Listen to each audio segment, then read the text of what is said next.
when I first came up here, I had no idea there was a pipeline even going on. My name is John Shank. I'm an employee for Lynden Transport. I've been up here since early as '75, and I originally came from Michigan.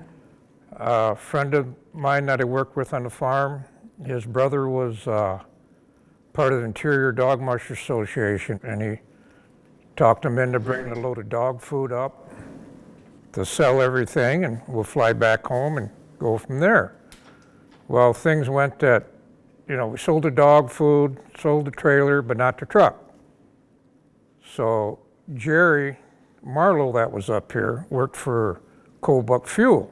They delivered fuel at Lynden Transport, and then we went over there. And matter of fact, JJ and Jim Hodge were working in Fairbanks here, and we went and I interviewed with them, and they put me to work, and life goes on. Been here since.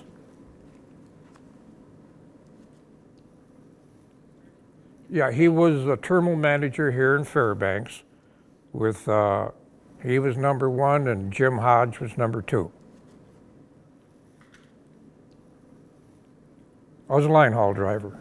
I was driving mostly the first year, Fairbanks, Beaver Creek, Valdez. Then after the first year or so, then I started going north on the haul road.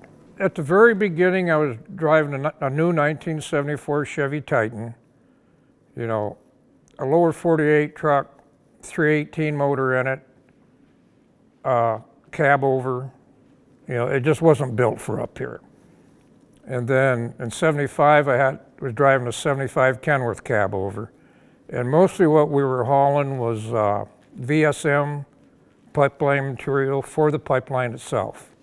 Most of it went to like the APL sites alongside the road, Every place where they had a lay down area was an APL, was the mile marker of the road.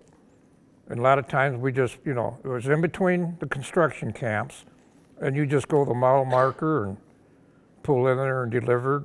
And what actually was our bread and butter is we put a terminal in Prudhoe, and we were hauling a lot of straight through freight to companies on the North Slope, and filled in with, stuff for the building of the pipeline along the route. At that time, it was all maintained by Alyeska.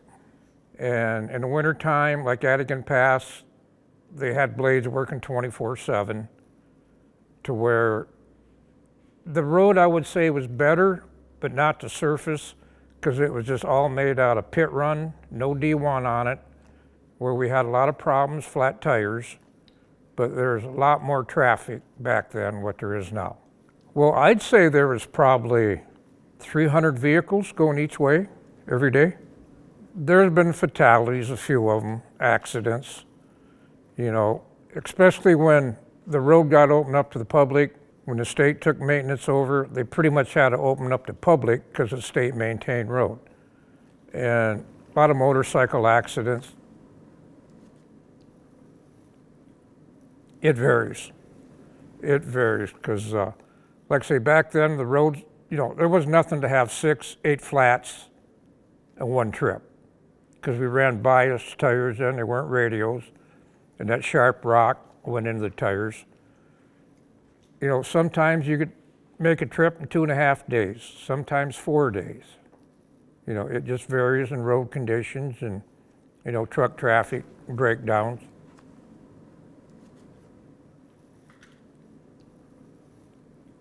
When I first started, I think I was number 42 on the seniority board. Everything was challenging, Workers for transportation, operators, for construction and whatnot. Back then, you pretty much just had to have a Class A license and a pulse. Well, when I started driving, I think I was just turned 22. And like I said, I went and talked to JJ and Hodge and told them what I did in Michigan. Did farm pickup, delivered to the dairy and whatnot, drove on ice, drove on snow, and they just took a chance on me and put me to work. Still working, just started my 49th year this year. The people that you worked with, that you meet on the road, like with Fred here, that's with me today, we were stopped at a washout this side of Pump 2, and we sat there for a day and a half, 2 days before the road got opened up. You know, and which luckily it wasn't the winter time where you had to leave your truck run, it was springtime. And I think there was a food truck out of Anchorage that came up, Go Gunner, and we survived a day and a half on crackers and potato salad.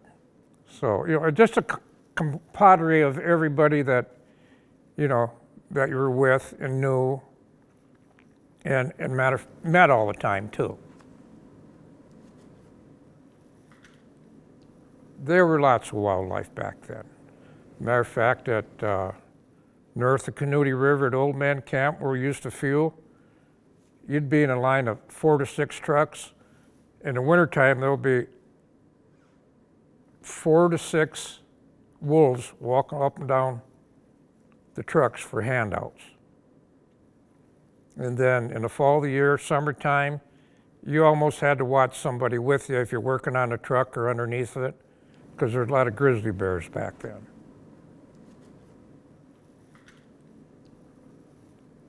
Well, back then, I think they got along good, but when things started slowing down and stuff, you know, then there was, you know, it started butting heads and whatnot, but we seemed to survive the storm here. So, you know, we've had our ups and downs, granted, but it all worked out.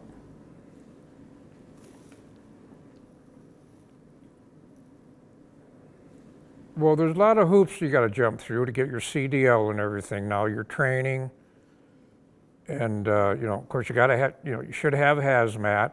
You need that. You know, then doubles endorsement, tanker endorsement, and it takes a good while to get a CDL anymore for somebody just starting out.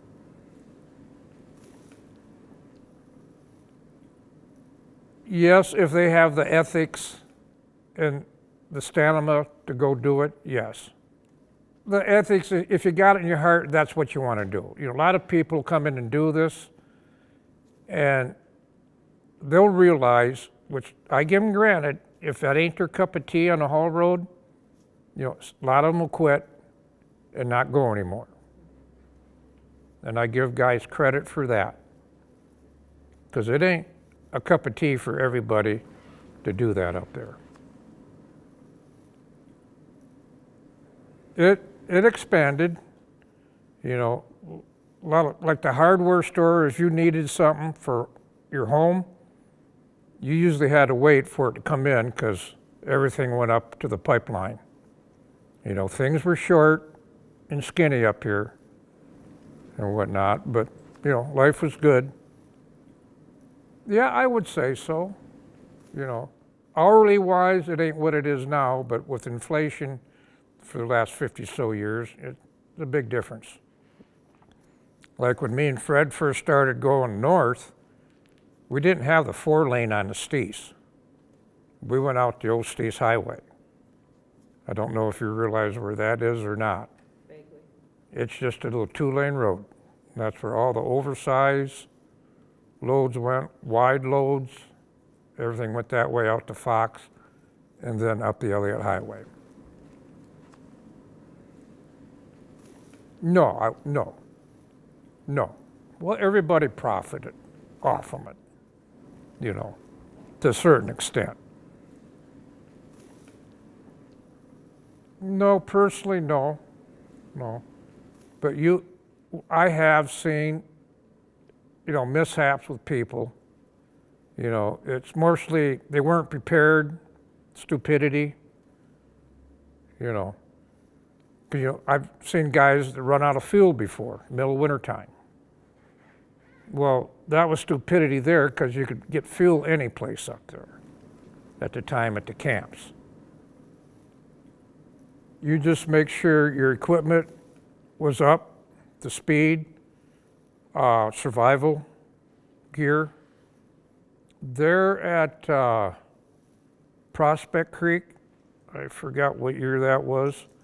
I think that's when it hit 80 below.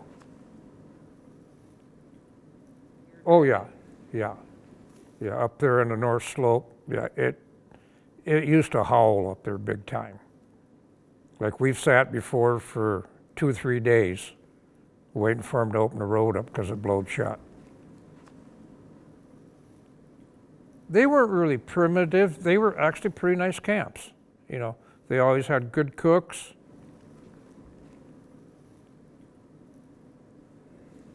I would say since they started chip sealing some of the road, chip seal is hard to repair. Pavement is really hard, asphalt, because when it breaks up, it breaks up. When they just use regular good D1 on the road with calcium and keep it maintained, they can work it. But they got to get the calcium down to hold the fines. You know, if they can get out and blade every other week, it's in good shape. Most of it was Ohio, BP, Arco.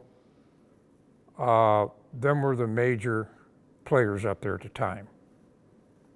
You know, then of course we had the construction companies, you know, ACI or AIC rather, and all of them, you know, and ASRC. Well, right now I think the only other company that's going right now would probably be Sourdough.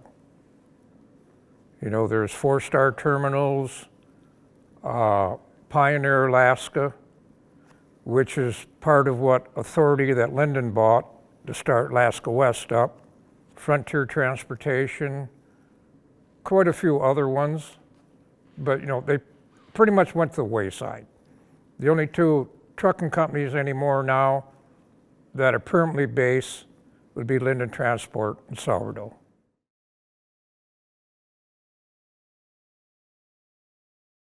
I would say we're in the all-mode transportation field, and that helped a lot. And JJ, he's got the can-do mentality. You know, he won't back down from nothing. If something's coming up, he'll work something out to keep the employees busy and to make company money. I drove up there for 42 years, and I told myself, this is enough. I've done my time up here. So now all I do is, you know, Beaver Creek, Anchorage, or go to Tacoma, fly down there, bring new trucks up, you know, whatever they want me to do to stay off the haul road. You know, it's getting rougher up there. The maintenance ain't as good as what it should be. And I just had my fill of it. It was time for a change.